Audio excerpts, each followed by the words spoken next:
Sal Alosi, he is an assistant coach for the New York Jets, has been fined $25,000 because he apparently tripped one of the players for the Miami Dolphins.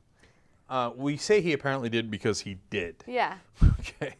The guy's running down the sideline, and he tripped. Look, and okay, of course that's not allowed. That's crazy.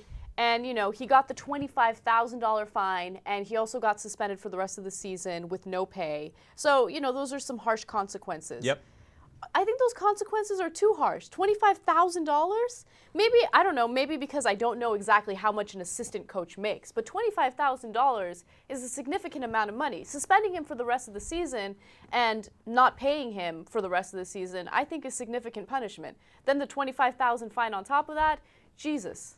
I hear you. And he also can't play through the playoffs. He was incredibly apologetic, said it was unquestionably his mistake. He should have never done it. He doesn't, you know, he's like, how can I explain a move that's irrational? You know, there is no logical explanation for it. Now, I do not agree with you, Anna. Mm-hmm. It is not too harsh. Watch this now. Okay, and the guy was pretty hurt for a while, and then, thank God, finally got up and was all right and didn't get permanently hurt. Wait, can we see that again? I want to see it in slow motion.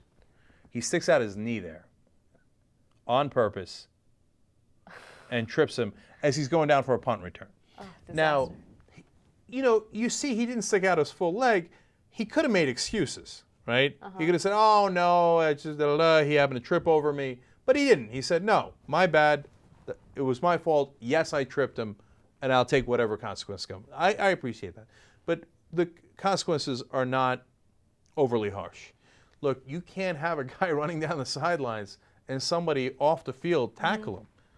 If you allowed that, that's pandemonium. That's chaos, right? So he's very lucky he didn't get fired. Yeah, that's true. Yeah.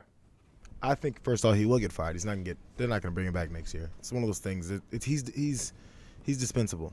You know, I think I heard this. Correct me if I'm wrong, Jesus. In little blurbs and stuff today on TV, that the guy only makes $50,000 anyway. You know. Wow. See. Oh, never. Oh, wait. Come on. I didn't know that. I thought he made more. I know that he's a strength and conditioning coach. Well. Really, they only make $50,000. I'd Come be surprised on. by that. Look, I'm not saying If he makes $50,000, they fine him $25,000. Come on, yeah. Ouch. That's what I'm saying. Like, I thought he was making like $200 or something, not $300. I don't know. I mean, but that's for the NFL season. I mean, 6 months out of the year he makes 50. I mean, maybe he has side work in the off season, so he makes more than 50 in a year. I think. But still, I know let's say still best a lot, case though, scenario. I think, Yeah, yeah, best case scenario, he makes, let's double it, $100,000. Yeah. $25,000 is a quarter of his salary. I think it's just too much. And look, don't get me And the wrong. rest of his salary this year, he's not getting paid. Yeah. For the season. Yeah, and don't get me wrong. I'm not saying he shouldn't be punished. I agree with you. That was completely wrong. He should be punished. I actually think it's better to fire him than to charge him that $25,000 fine. No, look, if he comes back next year, he'll be all right. And if I was him, I'd take the fine instead. But if he doesn't come back next year, you guys are right, man. He got a raw deal. But you know what? Look, lesson learned. Don't do that. Because look, in football, that's just, I can't begin to tell you how unacceptable that is. I think the reason, and maybe this is going too far. Well, not even too far, but maybe I'm looking at some wrong aspect of it. But they see this player who they probably paid millions to. I don't know which player it was that got tripped. The other team's like, that's my investment. You're about to break my investment. They can sue the other team for putting something out there to break what they've invested in this player, all this type of things.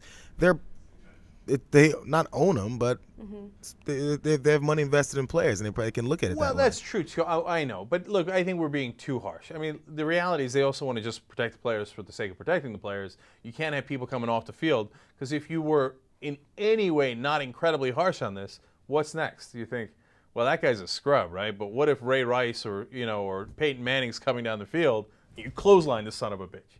You know what I'm saying? No, look, you got to lay down a hammer on this guy. I think 90-10. 90% is money, 10% isn't. The reason these head injuries and stuff we're really going hard on is because we don't want Tom Brady to get hurt because that's a moneymaker. We don't want Peyton Manning to get hurt because that's a moneymaker. The quarterbacks are the face of the NFL. It has nothing to do with safety. It's 10% do with safety. That's a good glossy way to do it. This is huge industries like this and businesses like this don't give a shit about anything else but their money. J.R. Jackson, are you trying to tell me that it's all about the money?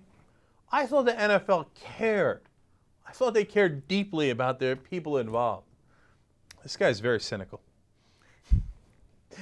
All right. Yeah, of course. But look, it's both. It's both. You think it's 90-10. I think it's 60-40. We know the stories about when players retire, and there's these retirement packages or health packages for the players, the old players that actually set up the league and stuff. They don't pay them shit. They don't care about them. They're like, are you making money for us now? Move on. I know you can't walk. Whatever. These guys get screwed over. I think Mike Ditka's one of the guys who's like a big advocate for helping out old players that are just destroyed now from the contributions they gave. But the NFL don't care about that. They're like, Look, I want people to be hopeful overall, but at the same time, a healthy dose of cynicism never hurt anybody, okay? Because think about it, it's all the same everywhere. Like when we want our troops to fight to get the oil in Iraq, oh, support the troops, put a yellow ribbon on your car. They come back home. They got post-traumatic stress disorder, they got this, they got that. They're like, yeah, take it out with somebody else. Remember when the Republicans tried to cut the money for the Veterans Administration? They're like, no, you're done. Your work is done here. We already used you, and we're ready to dispose of you, right? So be careful of people's rah-rah speeches, okay? Because as soon as you stop making money for them, all of a sudden they're going to grow a lot less concerned about you, right? And God, Do you think that way, Jake? me? No, I'm super lit. No, I would never think that way. And I got your back till you're 9 years old, and then you're on your own. By the way, I want to give myself a little credit. How good was I at reporting that story? Oh, unbelievable.